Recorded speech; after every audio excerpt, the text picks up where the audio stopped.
Пайғамбарлардың атасы болған Ибрахим пайғамбар туралы сіз білмеген қызықты ақпараттар. Видеоны соңына дейін көрмей тұрып тіркеліп алыңыздар, себебі бізде күнделікті пайғамбарлар тарихы. Ибрахим пайғамбар Халилулла, Алланың досы деп аталған пайғамбар, және ол 5 ұлы пайғамбардың екіншісі. Ибрахим пайғамбардың жүрген жерлері қазіргі Ирақ, Палестина, Мысыр және Мекке қаласы. Дәл осы Мекке қаласында Ибрахим пайғамбарға байланысты өте көп оқиғалар болған. Ибрахим пайғамбар туылған жерде адамдар пұтқа, отқа, күнге, жұлдыздарға табынатын еді. Ал Ибрахим пайғамбар болса, ондай нәрселерді қоштамайтын, жеп көретін еді. Ибрахим пайғамбардың көкесінің өзі адамдарға пұт жасап беріп, сол пұтты сататын еді. Ал Ибрахим пайғамбар соны адамдарға айтатын: бұл пұт сендерге ешқандай пайда әкелмейді дейтін. Тіпті бір күні адамдар үлкен мерейтойға қаладан шығып кеткен кезде, Ибрахим пайғамбар қолына балта алып, бүкіл пұттарды сындырып, соның ішіндегі ең үлкен пұтты сындырмай, соның мойнына балтаны іліп қойған. Ал қауымы келген кезде, бұл сенің ісің бе деген кезде, жоқ, бұл үлкен пұттың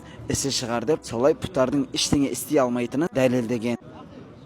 Алейкум ассалам, қалайсыздар? Қазақтар, Меккеде қазақтар. Не айтып отқаным?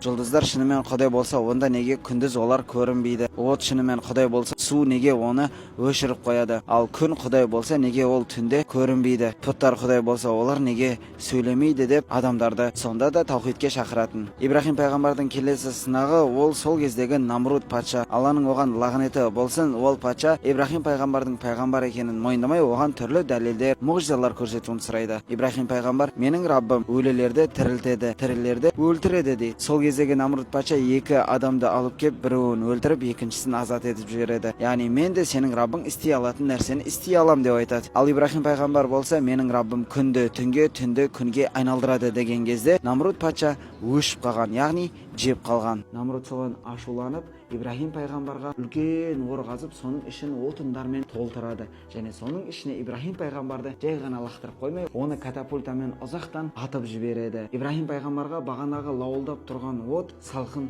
судай сезіледі. Кейбір риуаяттарда 1 апта дейді. Соның ішінен шыққаннан кейін басқа жерге қоныс аударады. Яғни Ирақ, Палестина, Мысыр және Мекке жерлерін аралайды. Сонымен қатар Ибрахим пайғамбар Сара және Ажар аналарымызға үйленеді. Сара анамыздан Исхақ, Ажар анамыздан Исмаил баласы туылады. Сонымен қатар Ибрахим пайғамбар қазіргі Қағба тұрған жерге Ажар анамыз бен ұлы Исмаилді қалдырып кетеді. Және қазіргі Қағбаны ең алғашқы толықтай тұрғызған, салған Ибрахим пайғамбар болып есептелінеді. Ибрахим пайғамбардың қайтыс болған жері кей деректерде Палестина жерінде 175 жасқа жеткен кезде қайтыс болады. Ибрахим пайғамбардың құрметіне Құранда арнайы сүре және 60-тан аса рет Құранда аты зікір етілген.